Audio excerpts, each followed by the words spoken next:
The high cost of doubting. When you taste doubt, it's like tasting death.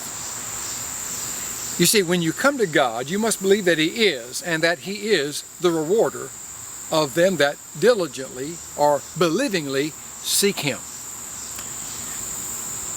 I believe that we miss out on so much that we're hoping for simply because we doubt.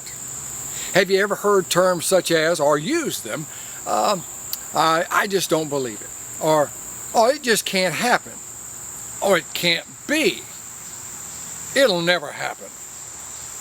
And phrases like that come out of our mouth more often than we think, and especially when we're thinking about the things of God, not realizing that all things are possible with our Lord. Nothing is too hard for Him. So when we doubt, we miss out on healing, we miss out on provision, miss out on a miracle, and we miss out on salvation because we doubt. In 2 Kings, the 7th chapter, there was the prophet Elisha said, there is going to be food that's plentiful here in Samaria, because it was experiencing a great famine. And said, tomorrow you'll be able to buy and eat all you want. And there was a guard there who said, that will never happen. Even if God were to open up the heavens, it will not happen. And the prophet said, because you said that, because you doubt, you will see it happen, but you will not be able to eat it. And the next day, sure enough, if you read that chapter, you'll find out how that they got the plenty, and they were able to buy from each other and eat to their heart's content. And the guard, he saw it. He was standing at the gate. He saw it all. But people were so moved that they crowded in through the gate, and the old guard was crushed, and he died. He saw it, but he didn't partake.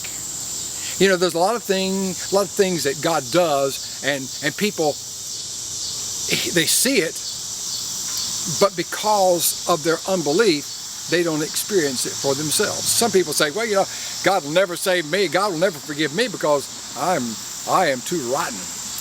I am rotten to the core. I don't even like myself. How could God love me? But He does. He loves you with an everlasting love. And He gave us Jesus to prove that love. In Max Lucado's book, I think it was 6 hours on one Friday, there was a missionary who was with this tribe of Indians that were plagued with a disease.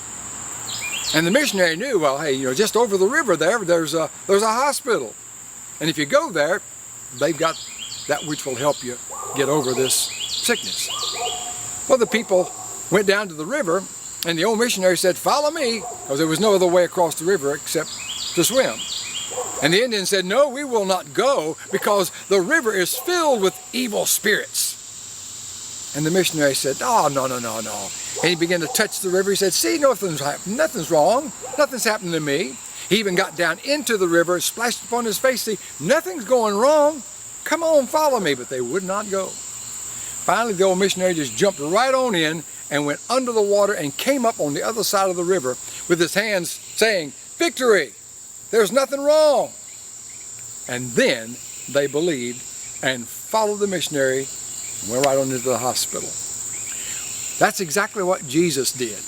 He jumped into the river of life and death and came up on the other side. And we that believe in Him and have accepted Him needn't fear death and needn't fear sin or the power of it, because He has overcome and He's given us the victory if we do not doubt, but we believe. Do you believe God loves you? I can tell you by the authority of God's Word, He loves you with an everlasting love. And there's nothing you can do that can make God love you more. And there's nothing you can do that can make God love you less. turn to Him now. Ask Him to come into your life. Father, forgive me. And don't doubt, but know He will do exactly what He said He would do. He'll come in and He'll cleanse you and He'll live in you till the rest of your life. And then you have the hope that heaven awaits you. May the Lord bless you abundantly.